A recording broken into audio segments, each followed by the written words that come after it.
The Machine Gun Cruiser, The Untold Story of USS Helena, CL-50. Whispers drifted across the decks of Japanese destroyers in the restless waters near Guadalcanal. Sailors spoke of a particular American cruiser whose guns barked with such furious rhythm that it sounded less like artillery and more like an enormous sewing machine tearing through steel. Their apprehension was justified.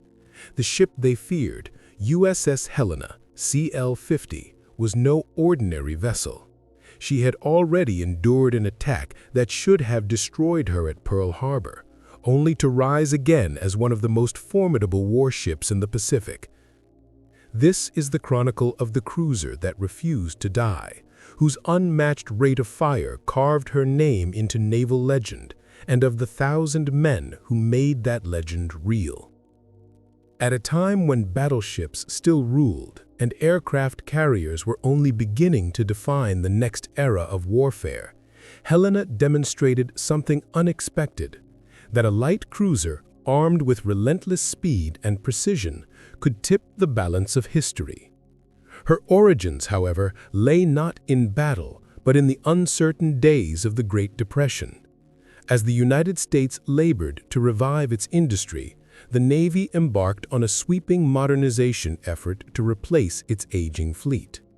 From that initiative emerged the St. Louis-class cruisers, ships conceived to deliver tremendous firepower without sacrificing the agility to survive it. When workers at the Brooklyn Navy Yard laid down Helena's keel on a cold December morning in 1936, few could guess the destiny of hull number 50. Every rivet they hammered and every plate they aligned carried a weight of purpose that went beyond mere engineering. They were shaping not just a vessel, but a future instrument of defiance and retribution. By the time her sleek form reached completion, Helena measured 608 feet from bow to stern, a narrow 61-foot beam cutting effortlessly through the sea. Her elegance concealed ferocity. 15 6-inch Mark 16 guns, arranged in 5 triple turrets, gave her a broadside capable of overwhelming any opponent of similar size. These weren't standard naval rifles. They were precision machines capable of firing between 8 and 10 shells per minute from each barrel. In theory, her main battery could send 150 rounds screaming through the air every 60 seconds. Little wonder that her adversaries came to know her as the Machine Gun Cruiser. Beneath her decks, 8 Babcock and Wilcox boilers fed 4 Parsons turbines, generating a combined 100,000 horsepower. Through 4 bronze screws, that power translated into a blistering 32.5 knots of speed. She could cross 10,000 nautical miles without refueling, a range that gave her reach across the vast Pacific. Her secondary battery of 8 dual-purpose 5-inch guns offered defense both against enemy ships and the growing menace of aerial attack. Yet what truly set her apart was not her machinery, but her human core. 868 officers and sailors whose coordination would transform steel and circuitry into an almost living weapon. On August 27, 1938, her newly painted hull slipped into the East River. The wife of a Montana senator christened her with a swing of a champagne bottle that shattered against her bow, sending foaming blessings across the water. Whether those blessings amounted to good fortune would depend entirely on one's definition of luck. Her first years at sea felt almost tranquil. After commissioning in September 1939, Helena embarked on diplomatic and training cruises, one of which carried her to Uruguay.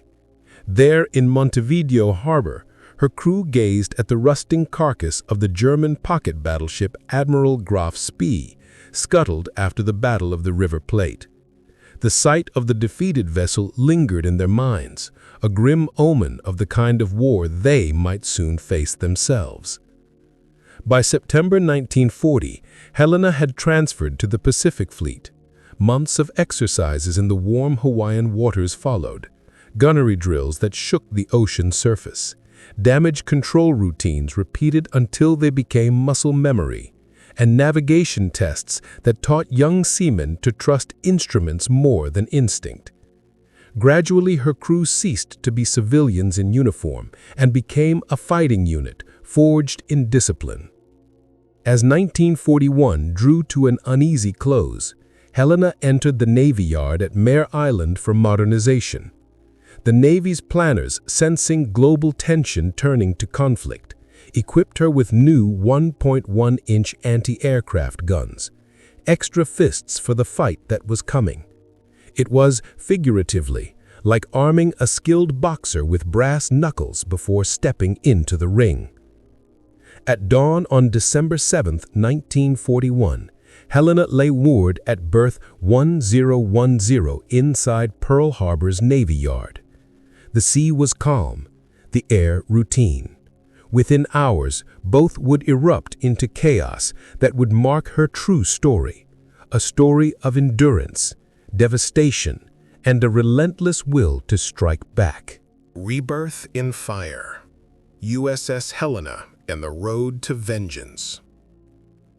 Across the calm waters of Pearl Harbor, a line of American battleships rested neatly along Ford Island, their gray hulls glinting faintly in the early morning light. Among them should have been the battleship Pennsylvania, the flagship of the Pacific Battle Line. But naval logistics had intervened. Pennsylvania was in dry dock for overhaul, and in her place along the pier lay the light cruiser Helena. What began as a minor scheduling change would soon become a matter of destiny. At precisely 7:57 a.m. on December 7, 1941, Lieutenant Commander Shigeharu Murata led 9 Nakajima B-5N Kate torpedo bombers towards what he believed to be Pennsylvania. The morning haze and Helena's similar silhouette betrayed the truth. From the lead plane, a single Type 91 torpedo dropped and raced across the still harbor waters at nearly 40 knots. It passed beneath the moored mine layer Oglala, striking Helena amidships at frame 75, just below her armored belt. The blast was devastating, an eruption of pressure and flame that tore through her forward engine compartments. Boiler Room 2 and Engine Room 1 were obliterated in an instant, transformed from orderly machinery spaces into shattered, flooded chambers of wreckage. Seawater poured in through a gash wide enough to drive a truck through. But even as smoke and steam rose from her wounds, Helena fought to stay alive.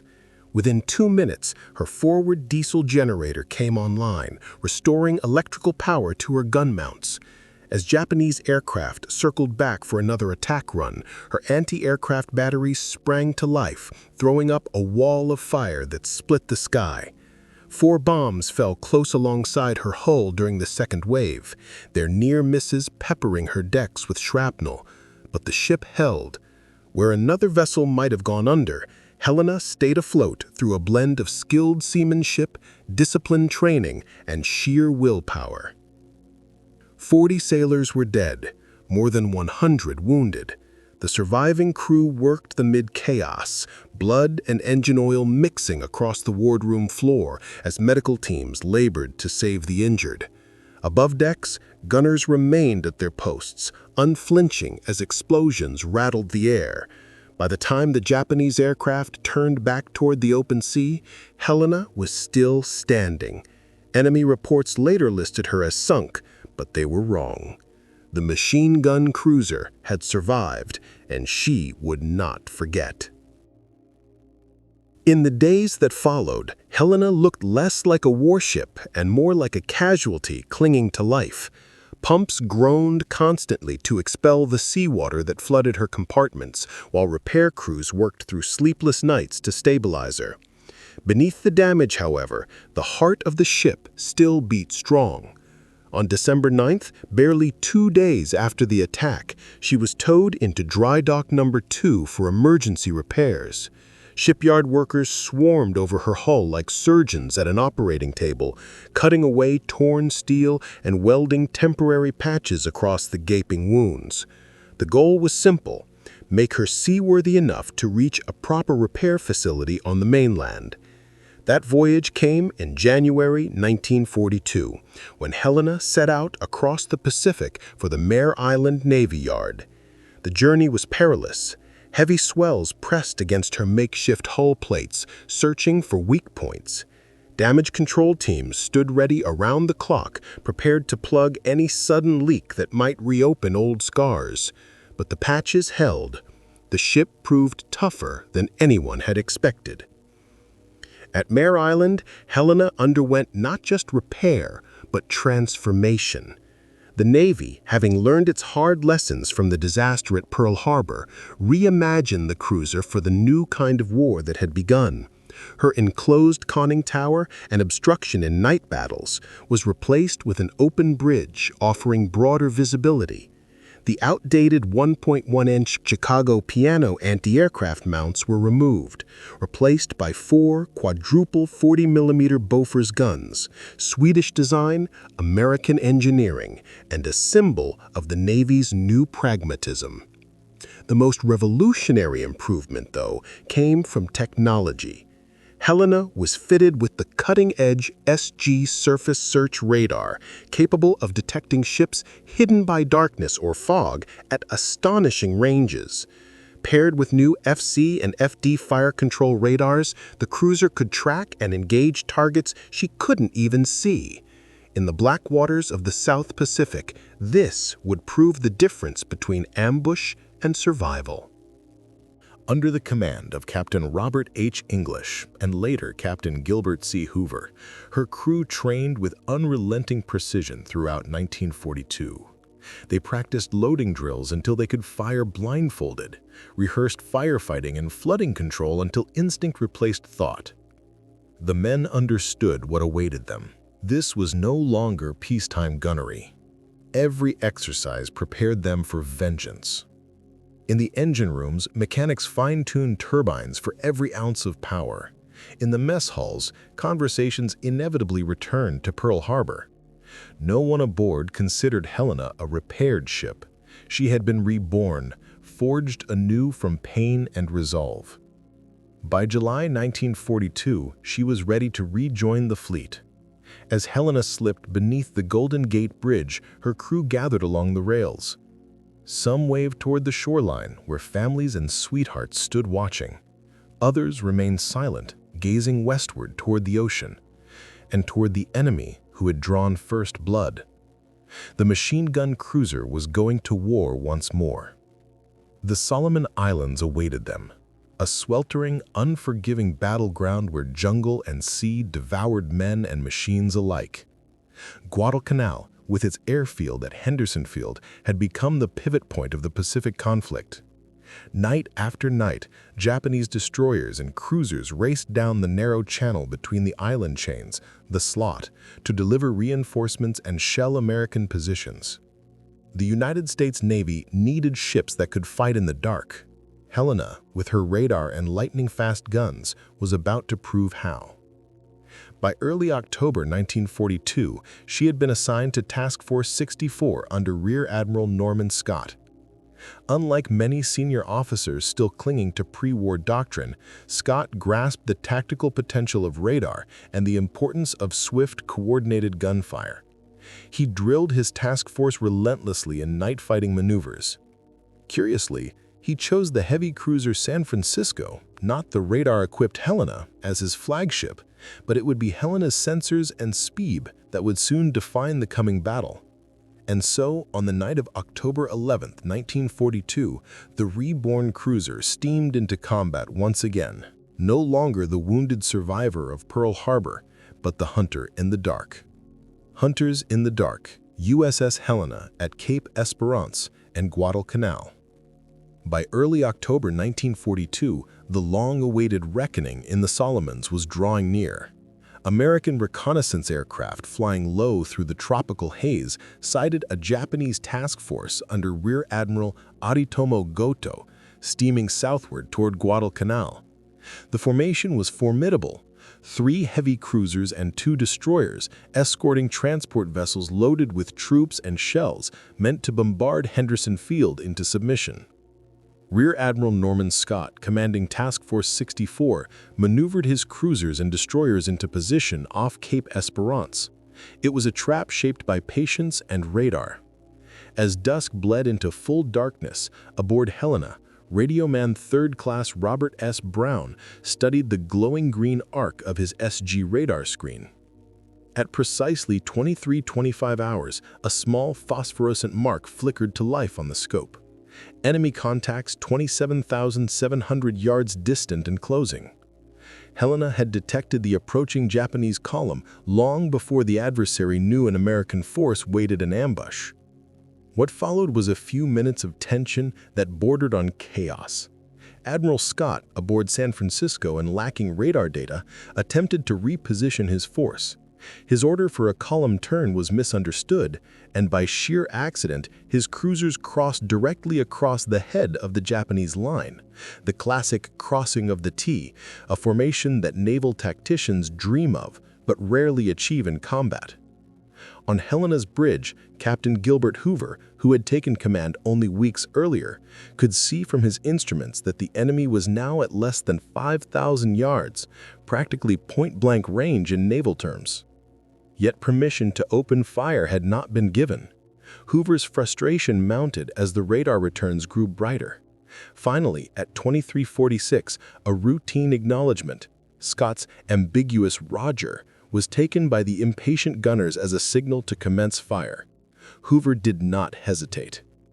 In an instant, Helena's main batteries erupted, transforming the night into a storm of orange flame. Her first salvos tore into the Japanese flagship Ioba before its crew even realized an American force was present. The 6-inch shells smashed into her bridge, killing Admiral Goto outright and severely wounding her captain. In his final moments, the Japanese commander believed he was under friendly fire. The notion that Americans could locate and strike with such accuracy in complete darkness was beyond imagination. Helena's gunnery teams achieved a rate of fire few believed possible. The empty brass casings clattered across the decks like rainfall as loaders worked in seamless rhythm. The blinding sequence of muzzle flashes illuminated her silhouette across the sea, proof of the nickname she would carry ever after, the machine gun cruiser.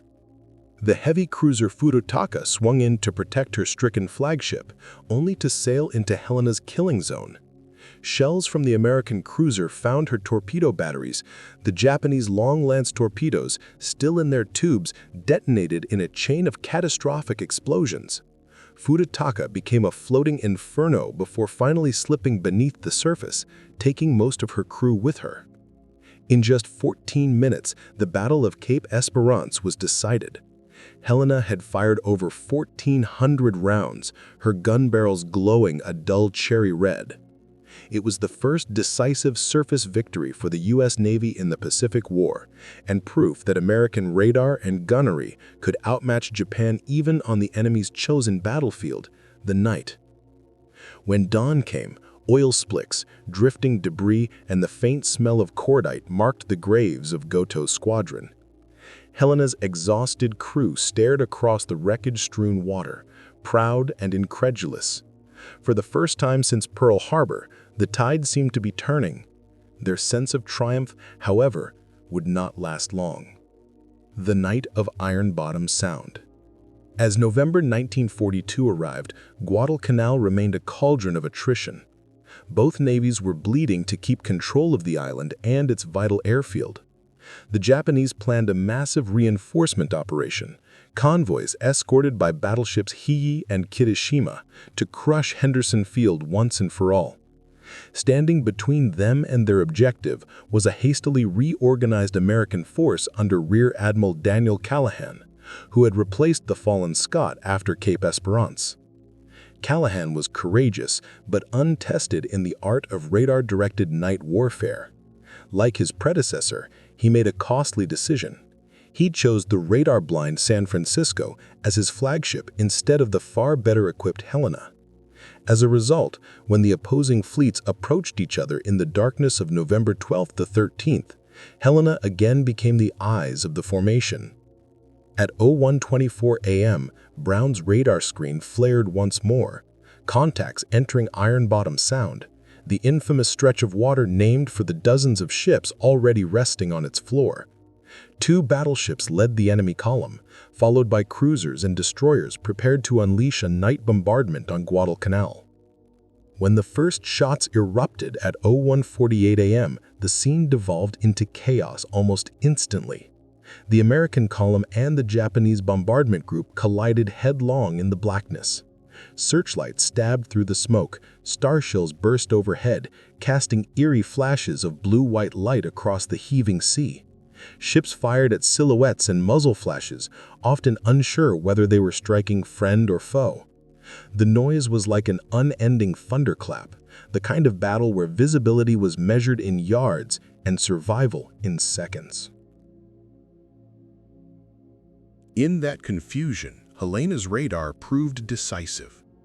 Her fire control crews tracked their targets electronically, unaffected by smoke or glare. The cruiser opened fire on what her operators believed to be a Japanese battleship, almost certainly Hiei, at a range of about 4,200 yards. Her rapid-fire salvos raked the massive ship from bow to stern, detonating secondary explosions and setting portions of the superstructure ablaze. Around her, the night was alive with tracers and explosions, but Helena maintained her deadly rhythm, firing faster and more accurately than any other vessel in the formation. The Night Inferno, USS Helena, and the Trials of the Slot.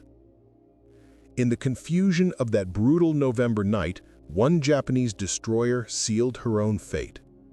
The Akatsuki, intent on marking targets for her comrades, swung her searchlight toward Helena, and in doing so exposed herself like a flare in the dark. Every American gun that could bear turned instantly toward the beam. 6-inch shells from Helena joined 5-inch and 8-inch fire from nearby ships, converging on the illuminated destroyer in a storm of incandescent metal. The concentrated barrage tore Akatsuki apart. She erupted in a blinding explosion that consumed nearly her entire crew. Only a handful of men survived to tell what had happened. Even as the wreckage fell away astern, Helena's gunners shifted to new targets, 3 more enemy destroyers emerging through the chaos. Her turrets cycled with astonishing speed. Each salvo followed the last in rhythmic succession. Japanese sailors who lived through it later swore the Americans had invented a new type of automatic cannon. Within minutes, one destroyer drifted away aflame, another stopped dead in the water, and the last limped off into the shadows trailing smoke and flame. Through it all, Helena's engineers pushed her turbines past safe limits, maneuvering her between friendly and enemy salvos with razor precision. At one point, the cruiser San Francisco crossed directly between Helena and her target, forcing Hoover's gunners to cease fire and almost certainly preventing more accidental casualties. The night's confusion spared few. In the crossfire, Admiral Callahan and Captain Cassin Young of San Francisco were killed by friendly shells, victims of the chaos that often accompanied nighttime combat. After 40 relentless minutes of point-blank gunnery, the surviving Japanese ships turned away. The battleship Hiei, riddled by dozens of hits, including several from Helena, remained adrift, her rudders jammed. She would meet her end the next morning under attack from American aircraft, becoming the first Japanese battleship lost in the Pacific War. Helena emerged with only minor damage and a single fatality, but her guns were nearly worn out from the pace of fire, more than 1,500 rounds in less than an hour. Her role in stopping the Tokyo Express that night was decisive. Deprived of their bombardment, the Japanese failed to destroy Henderson Field, allowing American planes to rise at dawn and ravage enemy convoys. As the sun broke over Iron Bottom Sound, the sea glittered with oil and twisted debris. Another chapter of the Pacific's grim ledger had been written in smoke and steel, and Helena's name was among the victors. Between battles, life, and endurance in the Solomons. The triumph came at a price no less heavy for being unseen. Between major engagements, Helena's crew lived through an endless cycle of tension and fatigue. The Solomon Islands were a landscape of constant menace, oppressive heat, sudden squalls, and the ever-present threat of disease that struck nearly as often as enemy shells. The men developed the distant, hollow gaze common among the veterans of Guadalcanal, a mark of sleepless vigilance and too many close calls. Aboard ship, daily life followed the heartbeat of war. Dawn and dusk brought general quarters, the hours when submarines preferred to strike. Daylight was spent bombarding jungle positions on Guadalcanal, turning enemy entrenchments into shattered clearings. Night fell, and the ship again crept down the slot. Radar operators bent over their screens, waiting for the faint signature of another raiding force. But yet, amidst exhaustion, a strange rhythm of normalcy emerged. Helena's laundry crew somehow managed to return crisp uniforms even after combat. The ship's swing band, nicknamed the Helena Hotshots, played upbeat tunes between operations, their renditions of Blues in the Night echoing faintly across the anchorage.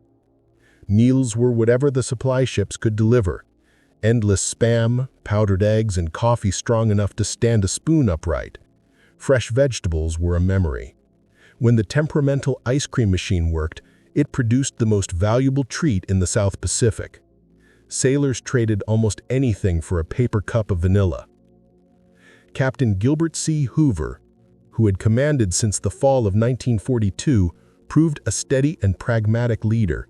He believed that survival was the measure of victory. His drills were relentless but fair, and he balanced discipline with small mercies. Movie nights on the fantail, boxing bouts on the forecastle, and moments of camaraderie that reminded men what they were fighting to preserve. The crew took his sudden removal on November 23rd hard. Officially, he was relieved for failing to report promptly the torpedoing of USS Juno, but most aboard considered it an unfair bureaucratic punishment. They had endured hell together, and now their captain was gone. His successor, Captain Charles P. Cecil, arrived in December 1942, facing a wary and grieving crew. Over time, Cecil's calm authority and professionalism won their trust. Under his command, Helena would fight her last and greatest battles. Routine of war and fleeting peace. The closing months of 1942 and the first weeks of 1943 blurred into a pattern of bombardments, convoy escorts, and radar chases through empty seas. Helena shelled Japanese positions at Vila and Munda, provided cover for troop landings, and hunted for enemy destroyers that sometimes existed only as echoes on the screen. Her crew grew expert at reading every shift of wind and wave, knowing that a quick eye might mean the difference between sighting a torpedo wake and never seeing it at all. By February, the strain on the ship was visible. Her engines coughed and rattled from overuse. The rifling in her guns was nearly smooth, and the hull bore scars from near misses and shrapnel. When orders came sending her to Sydney for maintenance, the crew greeted them like news of salvation. The voyage south felt like a passage to another world. In Australia, they found fresh food, cold beer, music, and conversation spoken in their own language. For the first time in months, they walked streets free of alarms. For a few short weeks, Helena's sailors remembered what peace felt like. But the war would not wait. By April 1943, the cruiser was back in the Solomons. Her guns relined, her machinery overhauled, her men rested but restless. The island campaign was entering a new phase. Each night brought another run down the slot, another exchange of radar contacts and flashes of gunfire. The machine gun cruiser still had unfinished work. Toward New Georgia. As spring turned toward the heavy rains of summer 1943, American strategy looked northward along the island chain. The next objective was New Georgia, and with it the vital airfield at Munda Point, another stepping stone on the long path toward Japan. Helena was assigned to the preliminary bombardments that would open the campaign. The mission had become grimly routine. Slip into hostile waters under the cover of darkness, unleash a torrent of shells on enemy fortifications, then disappear before dawn exposed the ships to counterattack. The men performed the cycle with mechanical precision, veterans who knew too well that each mission might be their last.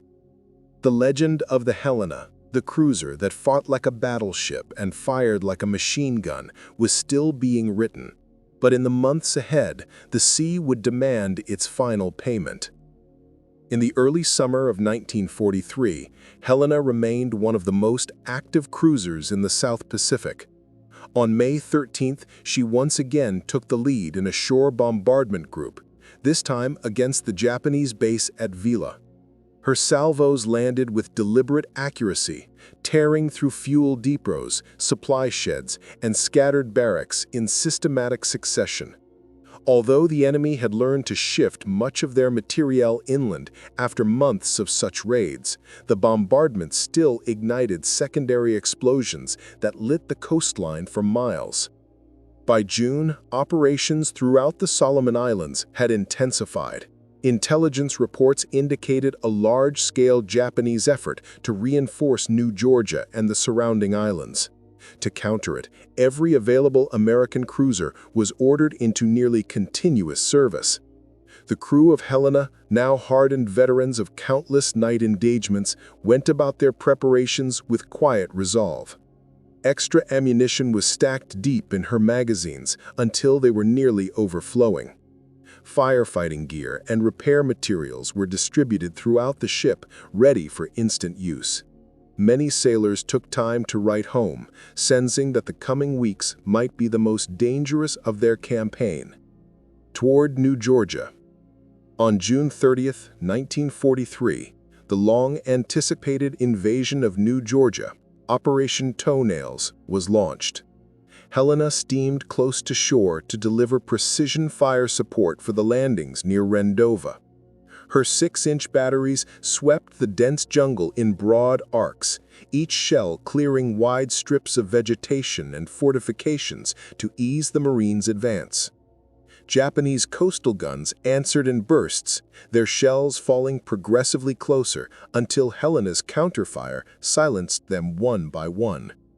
4 days later, on July 4th, America's Independence Day, Helena was once again in action, this time against the airfield at Munda. The Japanese defenders had heavily reinforced their anti-aircraft positions, and the sky filled with black bursts of flak as her shells tore into the target. Above the roaring guns, Helena's own anti-aircraft batteries contributed their rhythmic defiance, streaking the night with tracers in a grim display that mirrored the fireworks of home. That evening, she anchored at Tulagi to refuel and reload for yet another operation. Intelligence from coast watchers and aerial reconnaissance pointed to a new Tokyo Express run, Japanese destroyers speeding south to deliver men and supplies to New Georgia. Task Force 68, with Helena as one of its key ships, was ordered to intercept them in the narrow waters of Kula Gulf. The gathering sense of fate. Among the crew, an unspoken unease hung in the air. Something about this mission felt different. Part of it was the full moon forecast for that night, a rare brightness that would strip away the cloak of darkness American ships usually relied on. Radar would still provide its advantage, but the moonlight would expose their silhouettes to every Japanese lookout. There were also persistent rumors that heavier enemy cruisers might be escorting the destroyer transports this time. And, perhaps most of all, there was a growing awareness that fortune could not protect one ship forever. Helena had survived more surface engagements than any other cruiser in the theater, and veterans quietly wondered if their luck was running out. Into Kula Gulf. As spring turned toward the heavy rains of summer 1943, Helena steamed close to shore to deliver precision fire support for the landings near Rendova. Her 6-inch batteries swept the dense jungle in broad arcs, each shell clearing wide strips of vegetation and fortifications to ease the Marines' advance. Japanese coastal guns answered in bursts, their shells falling progressively closer until Helena's counterfire silenced them one by one. As July 5th rolled into the early hours of July 6, 1943, Helena led her group into the broad, moonlit expanse of Kula Gulf. The water shimmered like molten silver beneath the rising moon, its brilliance erasing the shadows that usually shielded American ships. Radar would still provide its advantage, but the moonlight would expose their silhouettes to every Japanese lookout.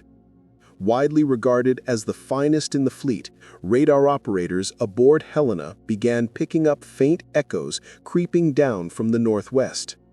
Once again, as in so many battles before, Helena would be the first to detect the enemy, the first to open fire, and the loudest voice in the darkness. Her gunners stood ready at their stations, shells hoisted, fuses set. Every man aboard knew the pattern by heart. But this night would not follow the familiar script. When the enemy struck back, they would do so with a precision and ferocity that even the machine gun cruiser could not withstand. Under the silver wash of the full moon, Helena was sailing toward her final battle. The final engagement of USS Helena.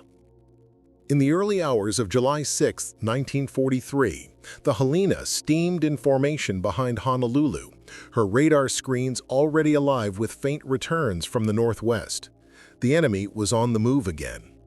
Admiral Teruo Akiyama had assembled a force of 10 destroyers to rush reinforcements southward through Kula Gulf, each vessel carrying the dreaded Type 93 Long Lance torpedoes, weapons capable of striking targets more than 20,000 yards away at speeds exceeding 49 knots. This time, the Japanese came prepared. Months of brutal experience had taught them how to fight radar-equipped American cruisers. They now employed counter-tactics designed to exploit both timing and geometry, masking their approach and launching torpedoes in massed spreads before the Americans could react effectively. At 1:36 a.m., Helena's radar picked up the enemy formation at roughly 22,000 yards. Almost simultaneously, Japanese lookouts aboard Akiyama's ships spotted the American column under the bright, unrelenting moonlight. Both squadrons began to close at high speed, each aware that survival would depend on striking first and maneuvering faster. At 1:57 a.m., Rear Admiral Walden Ainsworth gave the order to open fire. Helena's gunnery crews, already locked on target, unleashed their first salvos within seconds. Her opening barrage concentrated on the destroyer Nizuki, Admiral Akiyama's flagship. At a range of about 11,000 yards, the veteran gun crews worked their turrets with mechanical precision. The second salvo found its mark, and the next several tore Nizuki apart. 6-inch shells detonated her torpedo batteries, blew open her bridge, and split her hull wide. Akiyama was killed almost instantly, his flagship obliterated in a storm of flame and shrapnel before he could issue another order. But even as Nizuki was being destroyed, her sister ships had already loosed their long lances. Nearly 50 torpedoes streaked through the silver-lit waters of Kula Gulf, their wakes invisible under the moonlight. The Japanese torpedo destroyers, following their new doctrine, immediately turned away at high speed, sacrificing accuracy for survival. Helena shifted her gunnery to the destroyer Suzukaze, tracking the target flawlessly by radar. Her shells struck repeatedly, walking up the length of the Japanese vessel. Yet in the intensity of battle, Helena made one fatal miscalculation. The ship's supply of flashless powder, designed to conceal her position during night engagements, had run out. Switching to standard propellant illuminated her gun flashes across the Gulf like lightning bolts, broadcasting her exact location to the enemy's torpedo directors. At approximately 2:03 a.m., her luck finally failed. 3 long lance torpedoes found their mark in rapid succession. The first hit forward of Turret 1, detonating with devastating force. Whether it triggered a magazine explosion or simply unleashed the torpedo's massive 1,080-pound warhead, the result was the same. Helena's bow was obliterated in a column of fire that reached hundreds of feet into the sky. The blast ripped through compartments, killing dozens instantly and hurling men against bulkheads with lethal force. Captain Charles P. Cecil grasped the gravity of the situation at once.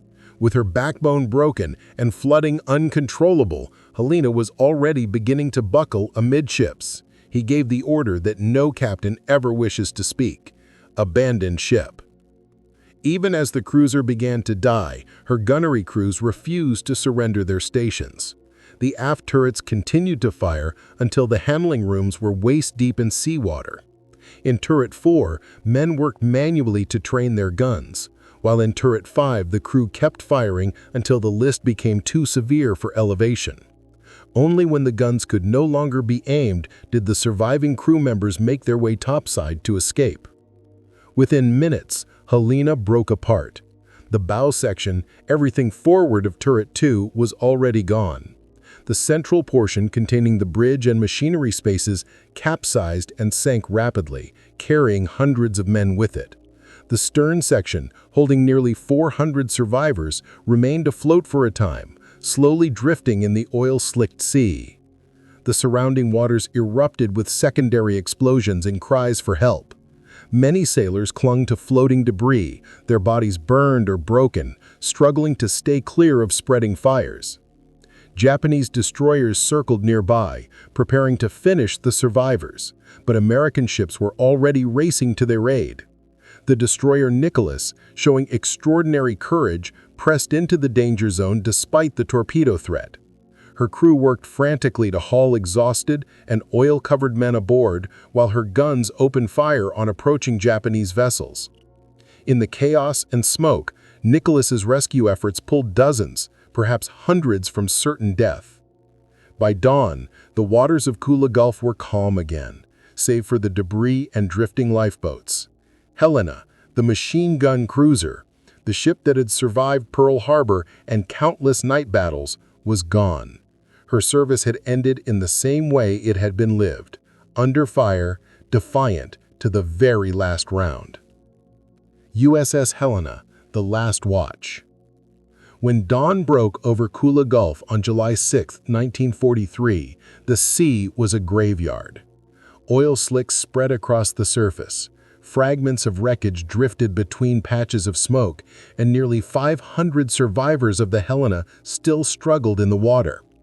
Two shattered portions of the cruiser, her bow and her stern, remained afloat, grotesque but buoyant, serving as desperate rafts for those clinging to life. Through the night, the destroyers Nicholas and Radford had performed near-miracle rescues, pulling hundreds from the sea. Sailors formed human chains across the slippery decks, hauling exhausted, oil-covered men to safety. By sunrise, they had brought aboard 739 survivors. Yet radar now showed enemy warships prowling nearby, and daylight meant the certain arrival of Japanese aircraft. Admiral Ainsworth faced an impossible choice: remain and risk the loss of his destroyers, or withdraw and leave men behind. The order to retreat went out. As the rescue ships slipped away, hundreds of Helena's crew were left floating alone in the blood-streaked waters of the Gulf, facing a new battle against the elements. That long July day became a crucible of endurance. The tropical sun scorched exposed skin. Salt water inflamed every wound. Dehydration set in quickly. Sharks, drawn by blood and noise, began circling the groups of survivors. Men banded together, tying life jackets or holding fragments of wreckage to keep the wounded afloat. Voices weakened as the hours dragged on, yet the instinct to protect one another remained unbroken. Aboard the drifting stern section, Lieutenant Commander John L. Chuma took command of roughly 200 men. Miraculously, the wreck still held a small supply of food, water, and medical stores. Chuma imposed strict discipline, organized watches, and rationed every biscuit and drop of water. When Japanese float planes swept low to strafe the wreckage, survivors dove beneath the twisted steel to escape the gunfire. That night, 2 American destroyers attempted another rescue, but enemy ships drove them off with gunfire. The survivors endured a second night in the open sea. One by one, the injured succumbed to their wounds or slipped beneath the surface. By morning, the sea was quieter. Too quiet. Salvation came from an unlikely source.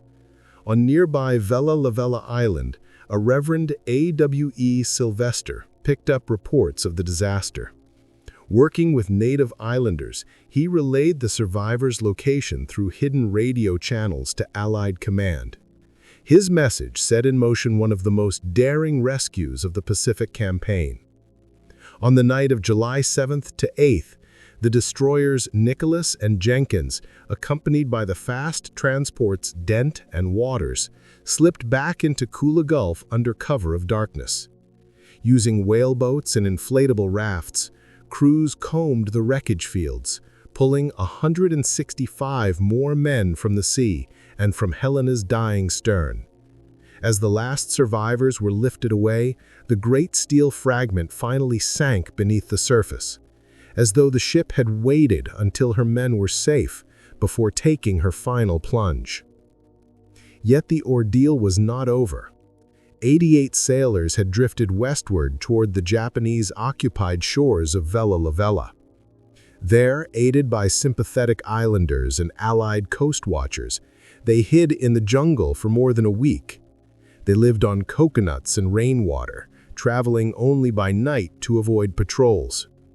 Their journey ended on July 16th, when 4 destroyers, Taylor, Maury, Gridley, and Ralph Talbot, executed a bold daylight rescue, extracting the last of the Helena survivors under the guns of nearby Japanese forces. Out of a complement of 868 men, 168 had perished in Kula Gulf or during the subsequent rescue attempts. The 700 who lived owed their survival to raw determination, disciplined leadership, and the courage of destroyer crews who refused to abandon them. The Helena's story might easily have ended there, another tragedy in the brutal Solomon Islands campaign. But her legend refused to sink. In wardrooms and veterans' halls across the Navy, stories spread of the cruiser that fired faster than any ship afloat, the machine gun cruiser whose gunners could outshoot anything afloat. Each retelling added to the mythology. In recognition of her extraordinary service, the Navy awarded Helena 7 battle stars and the first ever Navy unit commendation presented to a warship. The citation specifically cited her pivotal roles at Cape Esperance, Guadalcanal, and Kula Gulf, battles where her gunnery helped turn the tide in the Pacific. Her influence outlasted her hull. Lessons drawn from her engagements shaped new radar doctrines, refined night fighting tactics, and underscored the need for flashless powder and more resilient damage control systems. For decades afterward, Helena's exact resting place remained unknown. Her survivors held annual reunions, their numbers shrinking with each passing year, yet the memories never dulled. The thunder of her guns, the vibration of her decks, the faces of friends lost to the sea. Then, in April 2018, the research vessel Petrel, funded by explorer Paul Allen, located the wreck in nearly 2,800 feet of water. Remote cameras revealed her hull number, 50, still visible across the stern, her turrets trained outward as if still standing guard. The discovery finally gave closure to the families and to the few surviving members of her crew. Today, the Helena rests silently on the floor of Kula Gulf, her steel hull now home to coral and fish. But she is more than a war grave. She endures as a symbol of the sailors who fought, bled, and persevered through the Pacific War. From her launch in Depression-era Brooklyn to her final moments in the Solomons, Helena embodied the industrial spirit and moral resolve of a nation at war. Built by the hands of ordinary workers, crewed by young men who became veterans before their time, and commanded by officers learning the brutal art of modern naval combat. The Japanese once called her the machine gun cruiser, a name she earned in every engagement. Yet her real legacy lies not only in her gunnery, but in the indomitable will of the men who served aboard her. She fought until she could no longer float, and even then her guns roared in defiance. In the quiet depths of Kula Gulf, she keeps her eternal watch, no longer a weapon of war, but a monument to courage, endurance, and the unbreakable spirit of those who refused to yield. Few ships fought harder, died braver, or left a prouder legacy than USS Helena, a vessel her crew always described simply and truthfully as one hell of a fighting ship.